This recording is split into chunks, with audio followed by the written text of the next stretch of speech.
Tandaan po ninyo, daig ng taong may respeto ang taong edukado. Mayaman ka man o mahirap, deserve mong irespeto. May karangalan ka man o wala, deserve mong palakpakan. Pakinggan natin ang isang mensahe mula kay Ella Marie Pahati, isang guest speaker sa isang paaralan na tumama sa puso ng marami. Sabi niya, hindi basehan ang diploma o pera para masabing successful ka.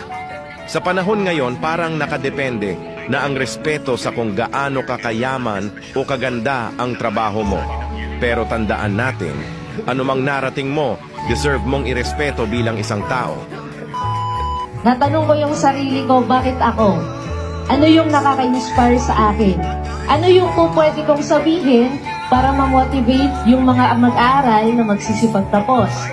Una po kasi sa lahat, 2-year course lang po yung tinapos ko sa college.